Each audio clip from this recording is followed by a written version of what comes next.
Բարև ձեզ, ես եմ շնորհակալ։ Թեմաների հետ կապված առանձին կլսենք ձեր քննադատականը։ Այսպիսով, թիմ ընտրությունները Գյումրիում եւ Փարաքյալում ինչ ցույց տվեցին, ես կխնդրեմ ներկայացնեք այդ իրողությունները, տեսակ ընտրությունների նախորդին են բռնաճնշումները, այն ոնց ասեմ, սպառնալիքները, որոնք կիրառվում են ընդդիմադիր գործիչների նկատմամբ, բայց հավաքական ընդդիմությունը այդուհանդերձ Գյումրիում հաղթանակ տոնեց։ Կխնդրեմ այս մասով ձեր կարծիքը արտահայտեք, հետո արդեն այնտեղ մի քանի առանձին դրվագներ կան, որոնց կուզեմ մեկնաբանեցնել։ Շատ լավ։ Ուրեմն ցեք մենք երկար ժամանակ ինչ ասում ենք, որ ժողովուրդը քննած է, ժողովուրդը պետք է արթնանա եւ այլն եւ այլն։ Հիմա ուրեմն նաև որոշ նախկին process-ներ, սկսած ուրեմն փողոցային պայքարից մինչև նույն ասենք վանադուրի ընտրություններ եւ այլն, բայց գնալով process-ները ավելի ակնհայտ, ավելի տեսանելի են դառնում եւ թիմ ընտրությունները այդ տեսակետից ինչ ցուցադրեցին։ Ցույց տվեցին, որ այն խոսակցությունները, որ ժողովուրդը չի տեսնում, ժողովուրդը չի զգում, ժողովուրդը, չգիտեմ, թուլացած է, ստրկացած է եւ այլն, սրանք այլևս կորցնում են իրենց ուրեմն հիմքը։ Ժողովուրդը շատ լավ տեսնում է, շատ լավ հասկանում է եւ մենք տեսնում ենք, որ հենց որ որոշակի process-ներ սկսվում են, հենց որ մարդիկ հասկանում են, որ իրենք թեկուզ իրենց անհատական դիրքորոշում արտահայտելով կարող են ինչ որ մի բան փոխել երկրում կամ արտահայտվել այս իշխանությունների վարած այս ազգակործան քաղաքականության դեմ, մարդիկ լավ էլ գնում են դրան եւ չնայած ճնշումներին, չնայած այն նոր խաբեություններին ու ծուղակներին, որոնց մեջ փորձում էին ուրեմն նորից գցել ժողովրդին, Փարաքարը եւ Գյումրին փորձակար եղան հասկանալու համար, որ մեր ժողովուրդը պատրաստ է, հոգեպես պատրաստ է ուրեմն պայքարելու այս դավաճանական իշխանության դեմ եւ կենսահաստատ քայլեր կատարելու։ Հիմա տեսեք, ուրեմն մենք ինչի մեջ ենք, գիտեք, այնքան է ասվել, այնքան է խոսվել, այնքան է վերլուծվել այսօրվա մեր իրականության մասին, որ ինչ որ մի պահ է գալիս, որ այո, ես համամիտ եմ, արդեն գիտենք, արդեն նորություն չկա, հա, պետք է քայլերի դիմել, պետք է վճռական ինչ-որ գործողությունների մասին մտածել, ազատվելու համար այս ուրեմն կործանարար ճանապարհից։ Բայց ինչ է տեղի ունենում, process-ները շարունակվում են, մենք ամեն օր անընդհատ ինչ-որ նոր ստորությունների ենք բախվում, հա, նոր սրիկայությունների ենք բախվում, նոր ցնորամտությունների ենք բախվում, նոր գռեհկությունների, թիկունքից հասցրած հարվածների, այսինքն այս ամենի տեղատարապի տակ է այսօր հայ ժողովուրդը։ Հիմա գիտեք, ես չեմ ուրեմն զլանա նորից կրկնել, որ մեր դեմ աշխատող թշնամին շատ գրագետ է աշխատում։ Հիմա տեսեք, այստեղ ես ինչ հոգեբանական օրինաչափության օգտագործում եմ տեսնում։ Գիտեք, երբ վերցնենք անհատական, համակարգական անհատական մարդիկ, երբ ինչ որ մեկին անընդհատ վիրավորում են, անընդհատ նվաստացնում են, անընդհատ հարվածներ են հասցնում, եւ այդ ինչ որ մեկը ինչ որ պատճառներով չի կարողանում այդ ուրեմն դրան պատասխան տալ, համարժեք պատասխան տալ, ինչ է տեղի ունենում։ Տեղի է ունենում հետեւյալը. նրա մեջ կուտակվում է զայրույթը,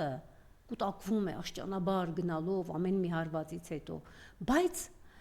դրան զուգահեռ թուլանում է հակազդում տալու ներքին հնարավորությունը կամքը ուժը։ Այսինքն տեսնում եք, կուտակվում է զայրույթը, բայց գործողություններ կատարելու կամքը թուլանում է, մարդը իրեն պատրաստ չի զգում այդ պայքարին։ Հիմա մենք խմբային առումով ահա այդպիսի վիճակում ենք, զայրույթը ուրեմն կուտակվել է գնալով օրստորե ավելի կուտակվում է այսպես հանրային զայրույթը, բայց դեռևս մենք այսպես հակազդումներ, այնպիսի հակազդում, որ վերջնականապես այս իշխանությունների ուրեմն հեռացման հարցը լուծվի, դեռևս չենք տեսնում։ Բայց երեք պարոն Բոզոյանը մեզ մոտ ասաց, քանի որ իրենց դաշինքը եւս մայրացան այո, ասում է, ուղղակի բառերով նկարագրելու չի, թե ինչ գեներացված զզվակ եւ այո, ահաբեկություն կար Գյումրիում ԿՊ-ի նկատմամբ։ Հիմա տեսեք, այս օրինաչափությունը մի ուրիշ կողմ էլ ունի։ Այսինքն այն ուժերը, որոնք ահա այս անընդհատ հարվածներ հասցնելով եւ հարվածների տակ մարդկանց շշմեցնելով են զբաղված, ինչը նրանց պետք է խոստովանենք, որ հաջողվել է։ Իրենք թող իմանան, որ մենք գիտենք եւս մեկ օրինաչափության մասին։ Երբ կուտակվում է զայրույթն ու ատելությունը, ինչ որ մի X պահի դա պորտկում է, բռնկվում է, հնարավոր չէ, որ պորտկում չլինի։ Այնպես որ անընդհատ այս հարվածները, այս ծաղրը, տեսեք, ինչի նման է, սահմաններում կրակում են, մարդկանց տների վրա կրակում են, բանակը թույլատրել եք, թույլ չեք տալիս բանակը, ուրեմն իր գործն անի, եւ այս ֆոնի վրա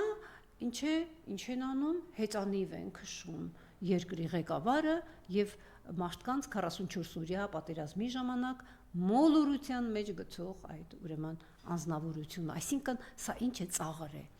այլ կերպ քան ծաղր, քան այն, որ մենք ընդհանրապես ուրեմն հանկարծ հույս չունենանք, որ մենք ձեր ճակատագրի մասին մտածում ենք, որ այս երկրի ճակատագիրը մեզ հետաքրքրում է, մենք մեր կիլոմետրերով ուրեմն հեծանիվն ենք քշում, դրանից բավականություն ենք ստանում, այո, եւ սիմվոլիկան չի կարելի մոռանալ, այո, գիտեք, այստեղ ամեն ինչ սիմվոլիկայի հետ իրենք կապում են, կիլոմետրերով էլ հանձնում են եւ կհանձնեն, եթե այսպես շարունակվի, բայց ես նորից ուզում եմ շեշտը դնել,